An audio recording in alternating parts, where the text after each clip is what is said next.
Hello everybody and welcome, and on today's video we are talking about one of everybody's favorite topics, and that is gas mileage.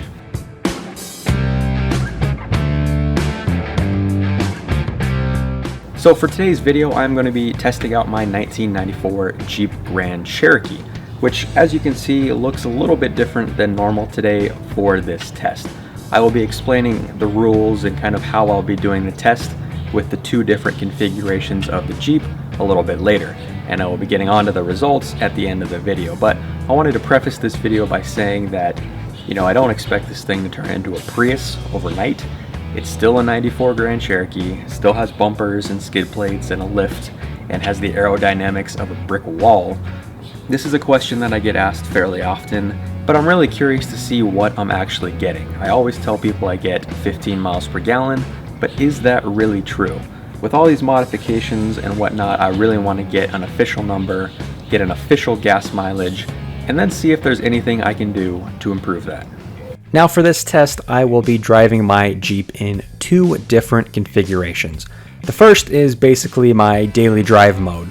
So I drive around every day with everything on the roof, which is probably pretty inefficient and unnecessary, but allows me to hit a trail at any point without any prep work.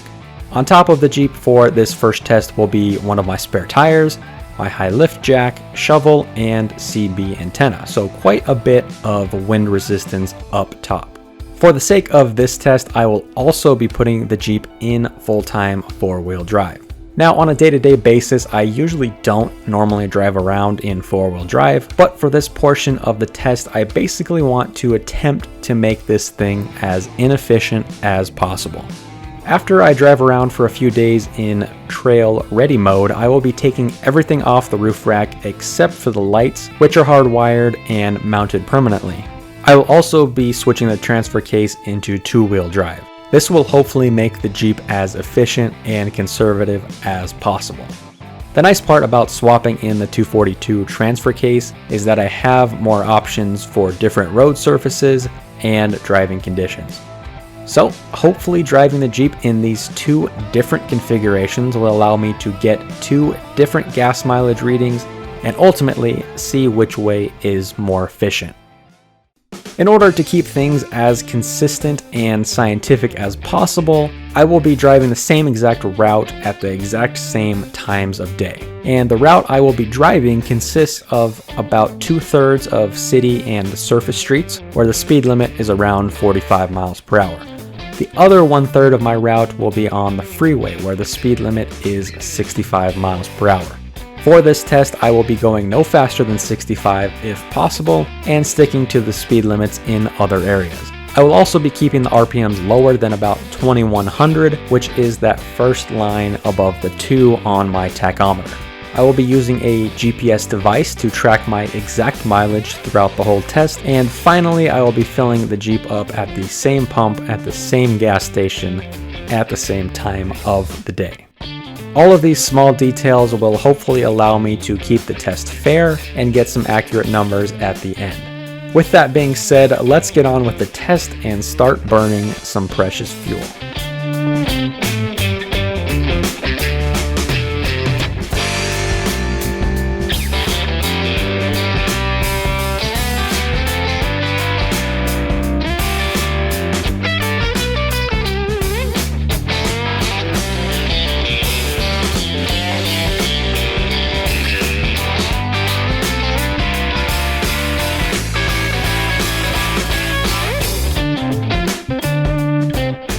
Alright, and now the moment you've probably all been waiting for, and that is the results. So I'm going to read these off to you and then kind of spend a few minutes talking about what happened, what I would do differently next time, and kind of some overall thoughts from getting a gas mileage number. So the Jeep with everything on the roof and in four-wheel drive, which I am calling kind of my trail ready mode, where I can go off on a trail at any point, I drove 59.73 miles during that test.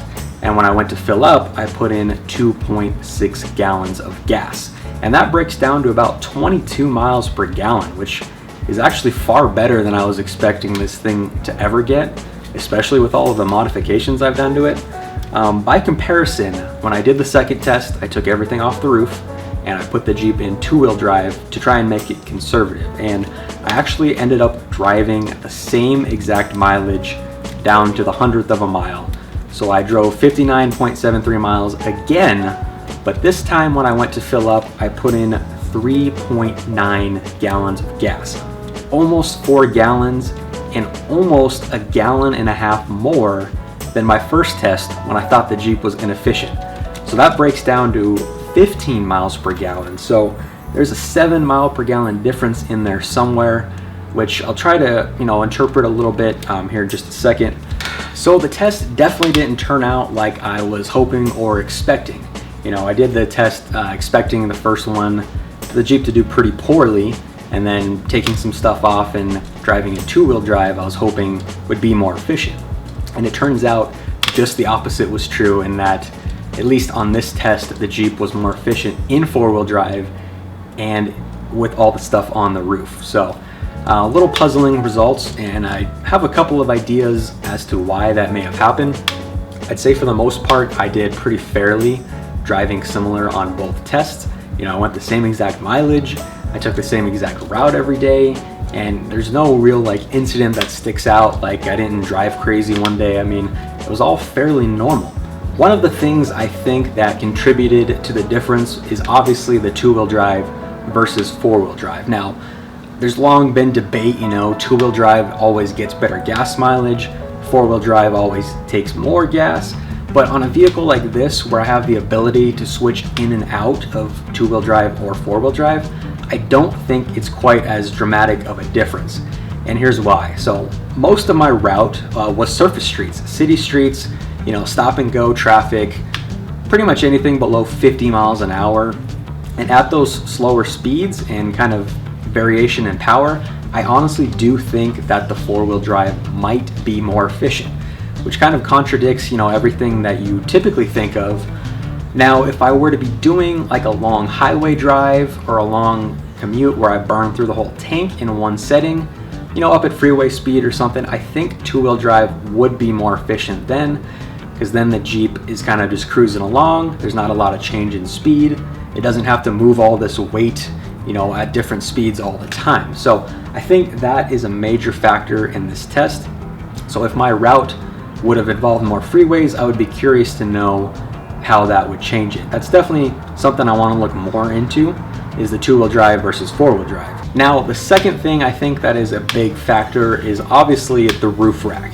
So there's no doubt that the roof rack kills gas mileage, and the more I put up there, the worse it'll be. But again, like I was explaining, my route was pretty slow speeds. Granted, I was up at freeway speed for maybe 10 minutes of the drive, but on day-to-day streets, I don't think the aerodynamics is really that much of a difference. Again, if I were to be doing a long highway drive, obviously taking stuff off the roof would be beneficial, because not only up at a speed, but the faster you go, that's more resistance against the Jeep, the more the Jeep has to work to push against that. So because I kept to a reasonable speed, I did about 65 the whole time, it wasn't as dramatic as it probably could have been. So going faster and driving longer distances would have amplified the effects of the roof rack. So the final explanation of the 1.5 gallon difference between the tests, I think, lies in just everyday environmental factors. So when I went to fill up, even though I used the same pump, the same gas station, did it really put the same amount of gas in? So what I did when I filled up is I put it on, I used the autofill thing, and when it clicked on the first time, I took it out. So could there be a difference in there? Sure. I'm not expecting the gas pump to give me the same exact amount of fuel every time. Now, does it explain 1.5 gallons? I don't think they're off that much. Feel free to correct me if I'm wrong, but I think a combination of that and, like the other factors I mentioned, the two-wheel drive, four-wheel drive is a big deal, and the wind resistance on the roof is also a big deal. So the obvious question remains, why didn't I do this for longer? Well, I would have liked to. I would have loved to do this test for a whole tank, do each configuration for a whole tank, or maybe even more, to kind of just get a more accurate number and kind of weed out some of those maybe quirky little things that affected my gas mileage in the short term. Here's the thing why I didn't do that is because in 2 weeks we will be releasing part 9 of our Grand Cherokee project, where we do a permanent modification to this, which will basically allow me to not do the test the same. So it's funny, I've owned the Jeep for 4 years, never done this test, and now that I'm doing a big project, a modification to it, I wanted to rush and get this done. But at the end of the day, the answer still remains about 15 miles per gallon is what I average. And that's gonna change. It's gonna depend on if I'm doing a long highway drive, it's gonna depend on the route. There's so many things that affect it, and at the end of the day, it's still a 94 Grand Cherokee, not expecting it to get the best gas mileage in the world.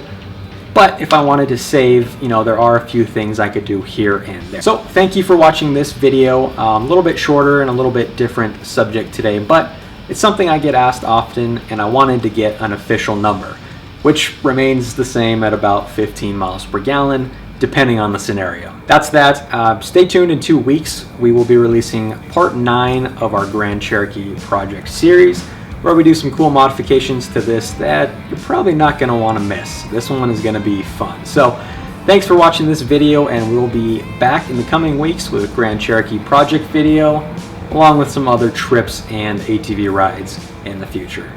Take care.